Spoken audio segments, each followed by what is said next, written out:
bake some wonderful things. Here's a bucket of Columbia River basalt cookies. Are these yes, yes. Ginger snaps, molasses. And there is Silesia cookies. And these are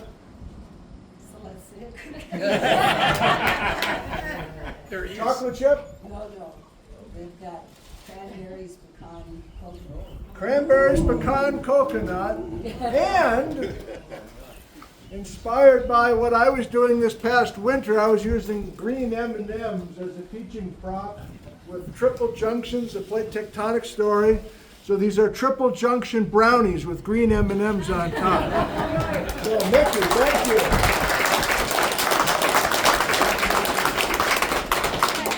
Cherries from Washington State. Oh, cherries from got Washington cherries. State. Oh my We God. got cherries. At this point, you like wrap They're up all this washed. geology thing. I want to hear. Let's do just a little bit more. I've got maybe one more thing to add, and then I'm hoping we can just involve as many people as possible. If you were with us this morning, we're just hoping to hear your question, repeat it so everybody can hear it, and we'll just get as many people involved as possible and keep it nice and lively. And when you've had enough, you've had enough, but we'll be hanging out here for a while. The thing that I am struck by is that the Challis magmas have gold and silver associated with them. And I think of my days at Idaho State University, in the 80s, the price of gold was real high. So most of my classmates graduated, and they came up here. And Falma Moy was a professor that's worked with Shawn, and she was on my thesis committee. And some other classmates went down to the Newmont Gold Company and the Carlin Trend in Nevada. It just didn't appeal to me. I went in a teaching direction, but the Challis story is tied to gold and silver, and it's not just Challis. So there are similar magmas to this Eocene time, roughly 50 million years ago, that are also in the Absaricas, gold and silver, up in northern Washington, gold and silver, up in British Columbia, gold and silver. So on a geologic map, the Challis magmas, quote unquote, are a bunch of these randomly arranged blotches of magmas that are not being created by a subducting plate, but instead they're from extension of the crust and getting hot mantle shallower than it should be, triggering some geochemistry that's very different than a subducting plate. So again, this is Challis, Idaho, but geologists in the West know about Challis magmas named after this town. So this is hallowed ground in many ways. Hey, let's open it up to whatever you want to talk about. Things related to what Shawn was talking about, or a direction you want to go different. Yes, please. My question is, I was driving into, it was about 7 or 8 miles west of Challis, and I saw this outcrop in front of me. It almost looked like a syncline with the road running along the axis, but they were almost vertical, probably limestone, but I'm not quite sure. I didn't. The question's about potentially some limestone layers that maybe were folded into a syncline a few miles west of here. Do you know what he's talking about? Not exactly, but was it on the left side of the road as you drove this way, or? Actually, I think I do know. Yeah. So, or on the right side. Yes. So definitely from here to Stanley, when you're driving through the older Paleozoic rocks, the quartzites, there are limestones, sandstones, shales, things like that. They are folded. In fact, on our little hike up Malm Gulch, we left a trailhead, and 5 minutes up the trail, there were this platy limestone that kind of starts out like this at the top and then wraps around. Those, I believe, are deformed. These, so all these sedimentary rocks were laid down horizontally, layer cake style, and then they were later deformed, folded, and sometimes thrusted during the severe orogeny. So this is a mountain building event around 100 or so million years ago. It's best manifest down in Utah and along the Wyoming border. It goes down all the way into Mexico. It goes all the way up into Canada. It's a big event. Here in Idaho, you see it here and there like you did, maybe, Brian, down along the river, but we don't see big faults running across the landscape, big structures like you do on the border with Wyoming because it's covered by that doggone Challis volcanic. So you see windows through it where the faults and the folded rocks appear, but you don't see as much as you would if you could somehow take that Challis volcanic cover and blow it over into Nick's country in Washington. You would see a lot of these folded, deformed rocks below that. So likely what you saw. And he'll send you back to German chocolate cake. There you go. Yeah, it's a cool concept of an older geologic story that was dominant here, and then this Challis thing either buries it or invades it from below, and you just get little scraps here and there. More, what do you want to talk about? Yes, Calvin, is it Gary? Yes, Hey. nice to meet you. Nice to meet you. We were about 20 miles west of here today, and I noticed some very bright white layering in some of the higher peaks, perhaps 4 to 5 layers down. Would it be ash, 20 miles west of here? roughly? But then further to the west, visually, like Twin Peaks? Probably not. If it's really white, probably not. The ashes tend to be a little more beigey gray. We'd have to look. Maybe. You're kind of right on the cusp with your 20-mile mark. Beyond that, you're probably out of the Challis volcanics. Within that zone, you're probably starting to pick them up. So potentially, but we'd have to look at it. Very good. There's resources here we can use when we break up into smaller discussion groups. Like they're getting graded. More questions? Yes? The East Fork of the Salmon, there are a bunch of white boulders that look like giant watermelons. They're just everywhere. What would cause that? You know about East Fork of the Salmon, big white boulders. Any idea, Shawn? Not much, but I've heard rumblings that there was some glacial outburst floods in that area. I know there was some because I went on a field trip there with another ISU person, Glenn Thackeray, not too far south, the next drainage south of here in the upper reaches of the Big Lost River. There were glaciers coming out of the Pioneers, damming up rivers, backing up and then releasing, and you can find these scattered boulders out way far down into the valley. So potentially, but I'd have to dig into that. So it's possible to have outburst floods from an individual alpine glacier here in central Idaho? Yep. If you can, similar to maybe what we saw, we don't have evidence there, but similar to what we talked about this morning with the big glaciers coming out of the Sawtooth, impounding the Salmon River. There's no evidence that had a big flood, but maybe it did, and all that material's been reworked or whatever. But we have other small glaciers in these higher peaks coming down, sometimes impounding tributary valleys, and then you can get flooding events that way. Well, I'm intrigued by that because there are valleys on both flanks of the Cascades in Washington, and there were alpine glaciers coming both directions, east and west, away from the crest of the Cascades. And it's common for people to wonder about Ice Age floods in some of those valleys. And I go, I've never heard anybody talking about outburst floods coming down some of these alpine valleys, but Yeah, maybe some work here can help us understand what we have over there. Yeah, and just to piggyback it, because you threw out the big flood thing, and everyone's like, "Oh, what? I'm listening." Even down in the Snake River Plain, we have pretty interesting evidence, and some of you might have been on some of my other field trips down there. Even down in all that basaltic chocolate frosting, there's evidence for big floods that might have come out of some of these central Idaho mountains around Ketchum and stuff that went out into the Snake River Plain and actually modified some of that landscape as well. There's box canyons or scoured horseshoe-shaped canyons that make no sense, that don't match up with Bonneville age or even direction, that seem to be coming from bigger river systems to the north. So the flood story is still pretty prevalent in lots of places here. That's potentially really exciting, yes. Well, and I was going to say too, it does the volcanic movement west through from west to east. We had uprises, we had water, we collected, and also in the other place. And I don't know if you looked at that white rock very closely. Was it a quartzite, a really clean white quartzite? Because that could be the Silurian Nick. Okay. That's brought down from Big blocks of white limestone, Kinnickinnick quartzite maybe? Okay. Yeah, interesting. All right. You know what Shawn was talking about those Ice Age lakes. Yeah? I read someplace several years ago that the third largest flood in terms of velocity and damage came out of Wild Horse on the Big Lost.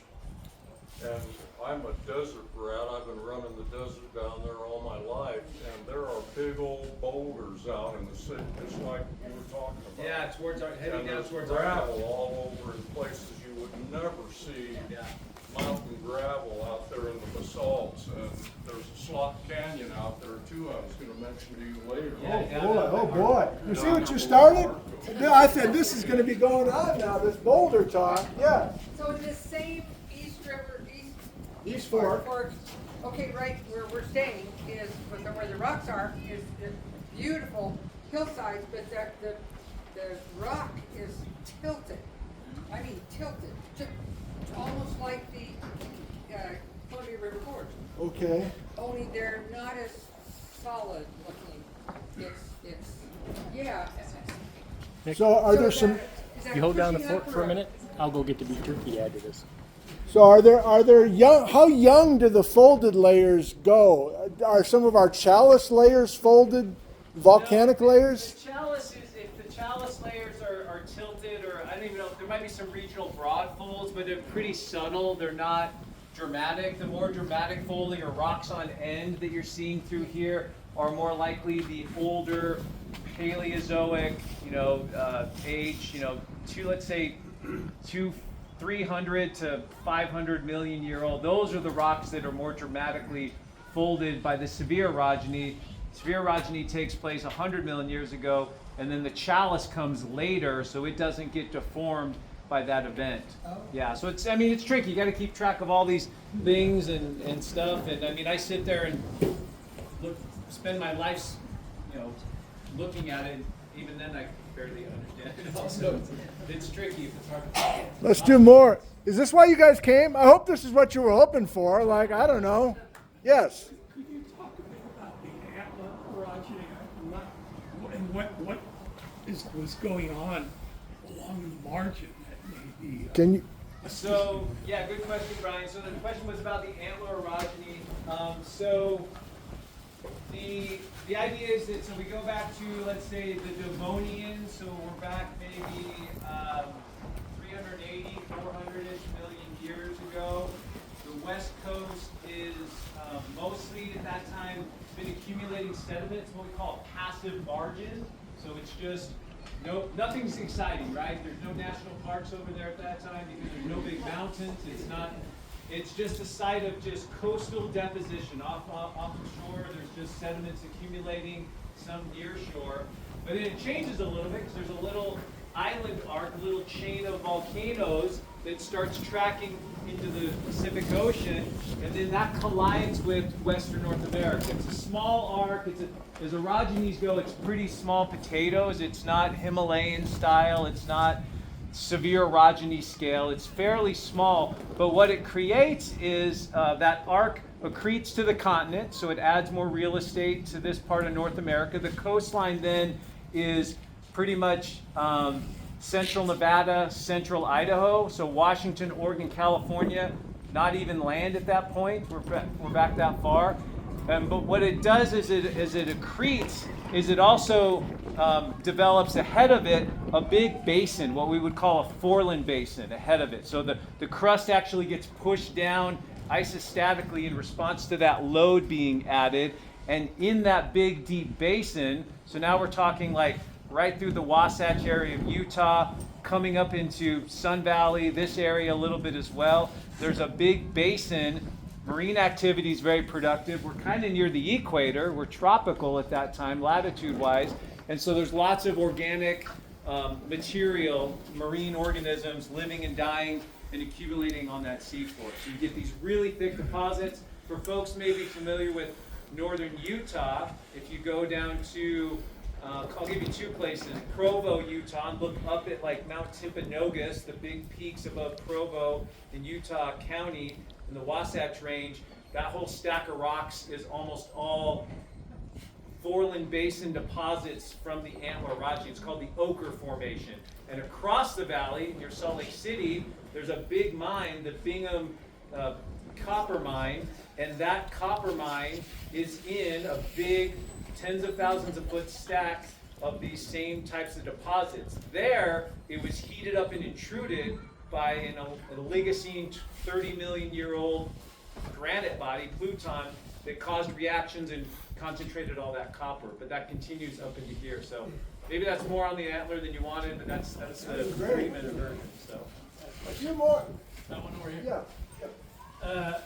What you guys are doing is really important. The teaching of science, the creation of online community. It's why I drove up here from Salt Lake. I'd like to hear from you personally, you know, why you got motivated to do this, what have been some of the successes, frustrations. I'd like to hear a little of the personal side. you go first. That was easy.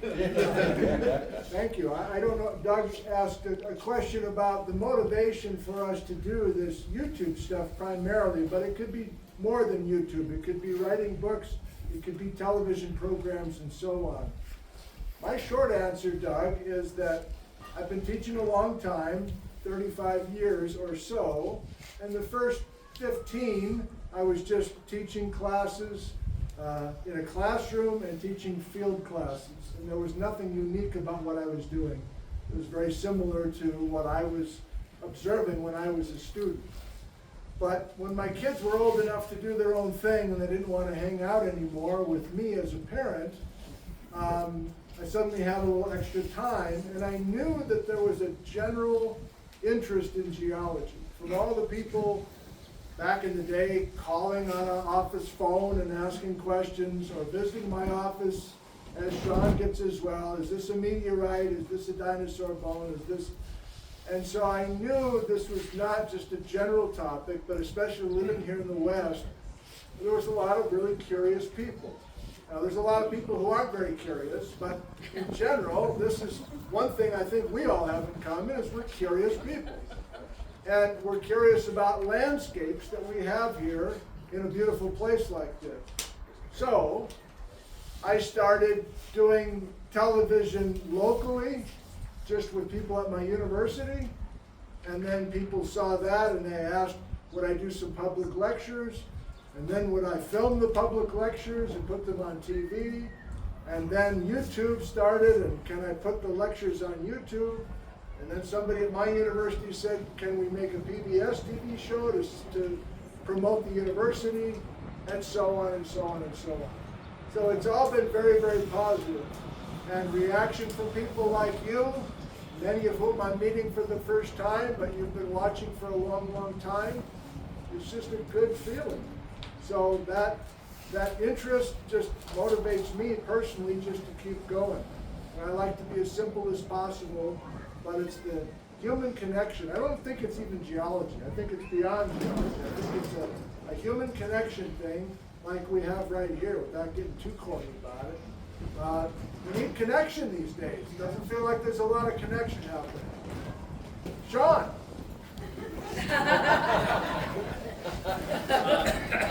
Yeah, I'll echo a lot. I mean, everything Nick said dovetails pretty closely with me. When you start out teaching, your kids are young, you're just trying to figure out the next day's class, and you're just scrambling. But then, probably, year 10 or so, you've got it figured out, you're somewhat dialed, and throughout the whole time, you are doing these public things. The Rotary Club's like, hey, will you come talk about the rocks in our area, and the local historical society, or we come talk to our Boy Scout groups, our second grade groups, our homeschool groups. And so you get that practice and you realize that I've always realized there's a disconnect.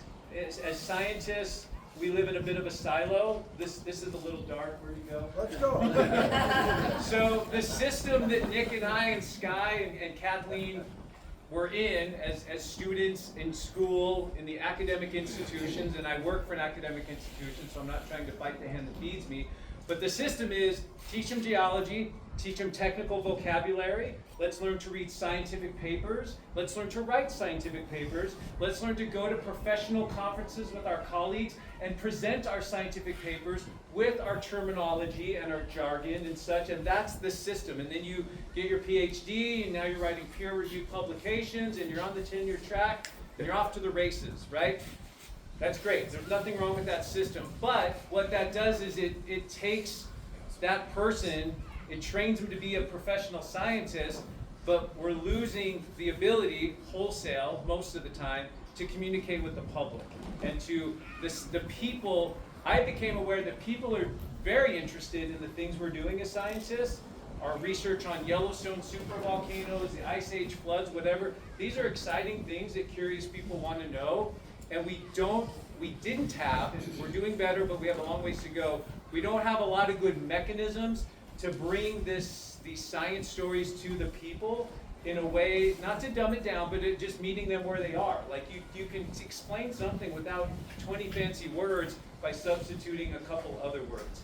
And so I became aware of that, and for me it was started with things like, you drive into Twin Falls, Idaho, it says geologic site ahead, you pull over, there's no information. You're looking at this 500-foot chasm, there's nothing to tell you what you're looking at, and this has driven me crazy. It still drives me crazy. So finally I said I'm going to do something about it, and I worked with a local restaurant that's on the rim there, and on our fun little canyon rim trail, we developed a series of interpretive panels. It tells the story. It tells them what you're looking at and what the story is geologically. So that was my first attaboy moment. And then the next thing was these things. And I'm like, well, these are fun books. I wish they would do one on Idaho. And I wait and I wait and I wait. And Paul Link and other people, they're too busy. They're not doing it. And finally I'm like, maybe I could do this. I don't need to be the research scientist. I just need to take the stories and tell them, right? So I think the storytelling part, and then this morphs into watching this guy in 2020 and being like, wow, this guy's on fire. Look at the cool stuff he's doing up in Washington during this crazy pandemic. I wish someone would do something in Idaho. I wish Nick would come down to Twin Falls in 2020 and be my field buddy, but he was in his backyard with his cat and his cozy fort.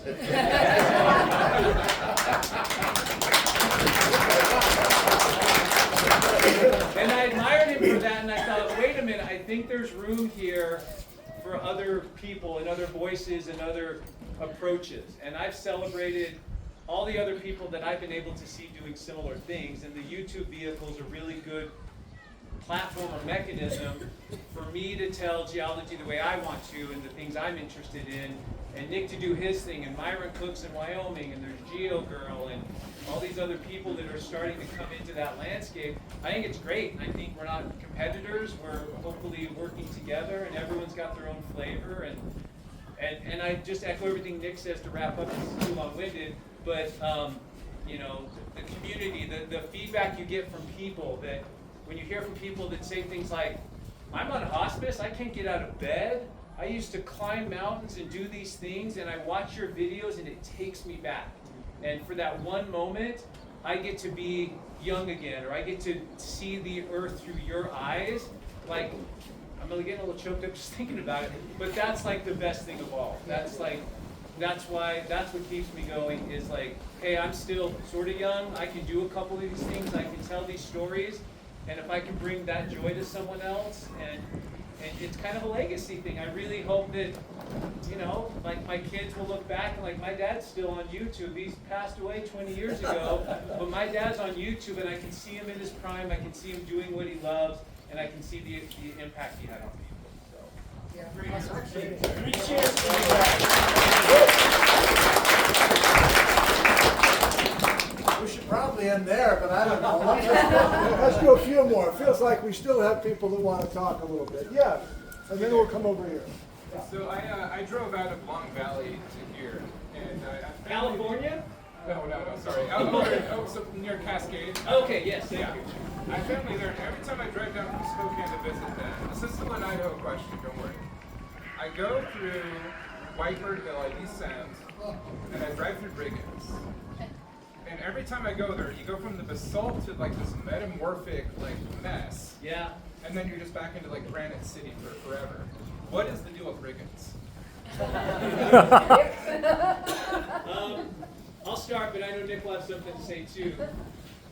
Brigands is a great place to look at geology and be confused, because you're looking at a juncture. You're looking at two big geologic terrains and their border area and the structures that define them. So A lot of things have gone on there. You're right on the edge of the craton.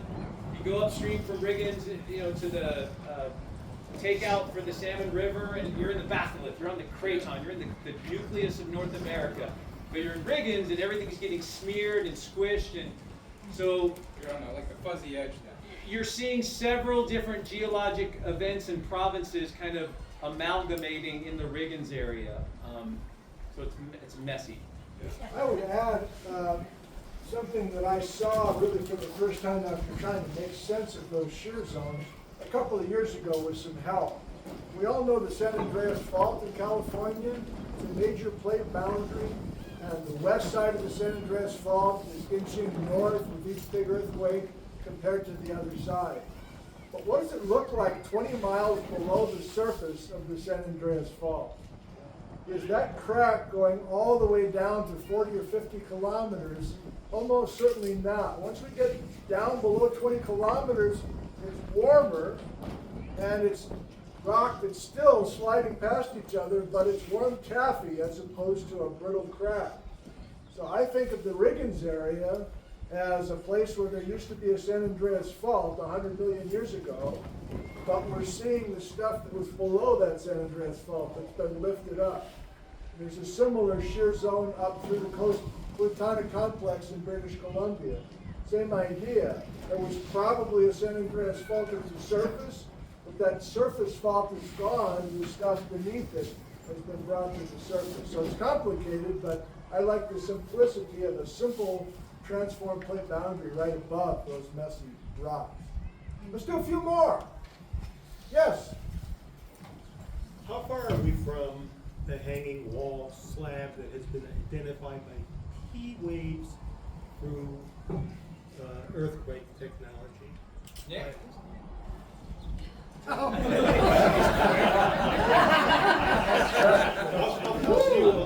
don't believe it goes south of the Yellowstone track. Okay. It's just north.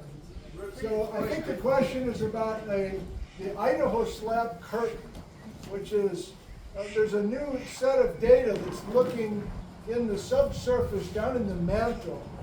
And many of us know about subducting ocean plates. And I think many of us, but maybe not all of us, realize that we can now find those subducted ocean floors. They didn't melt. They're still down in the mantle as a kind of coherent piece of the ocean plate. And they're called oceanic slabs. Some are very, very deep and all the way down to the lower mantle and even down to the core mantle boundary. Those are the old ones. But there are some more shallow slabs that are close to the surface, and there happens to be one that was discovered underneath Idaho. The question is, how far down do we have to go before we start running in to that vertical Idaho slab curtain? I think that's the question.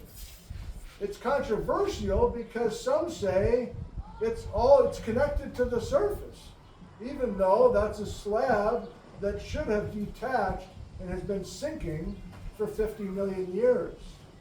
So I don't think there is a disconnect between the surface and this. In other words, the base of the crust is connected to this hanging slab. And you're tying it to Yellowstone and saying, I don't think that slab continues south of Yellowstone. And I agree with you. From the imagery, it's here in the Pacific Northwest. A few geologists, like Basil Tikoff, doesn't agree it's a subducted slab, but it's actually a deep portion of the crust itself. But the reason it's controversial is if you want it to be a detached piece of ocean plate that used to subduct, then you've got to reconstruct what this place was like 50 million years ago and even earlier. And we're breaking slabs and detaching slabs. Where's the water there? Where's The hydro, as it comes off, if it's an oceanic slab, if it's the subduction. The ocean water itself? Yeah, where is that? Where is that? Well, typically when you close an ocean basin, there's water that's just recirculated to other ocean basins. But like what you're saying though, is if you've got this slab going down and detaching, there's going to be water. Like the deep water. It's going to be water up through and create, various. Yeah, the water's preserved in the minerals that are tied to subduction. Hydrous minerals like hornblende have the water that's driven off. She was asking about a volcanic slab when that slab went down, but it made a volcanic arc. So that's what she was asking. Well, we're way beyond the original question. And I think the idea is trying to work with that Idaho slab curtain, which still has different opinions. Let's finish on a couple strong ones with nice, elegant answers.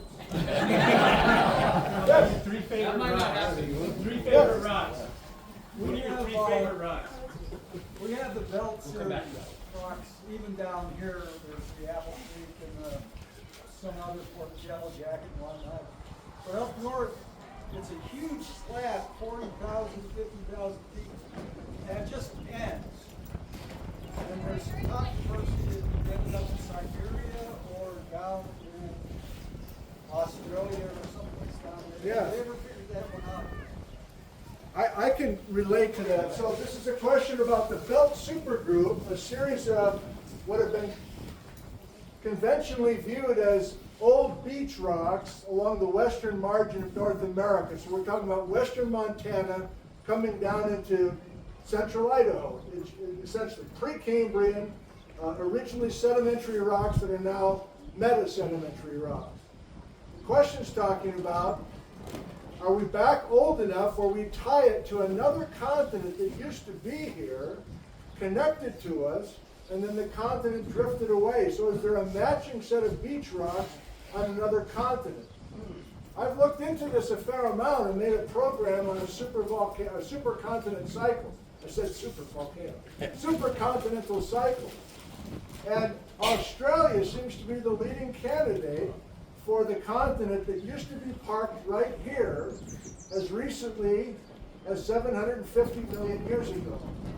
And so you rift Australia away from old North America to develop an ocean basin and have matching belt supergroup sediments on both sides, with even some rivers sending zircons to Australia and having Australian zircons coming to our continent.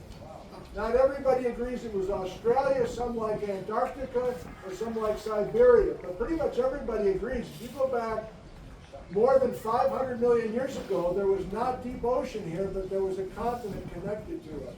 Rodinia is the supercontinent we're talking about. Thanks. Let's do one. Yeah.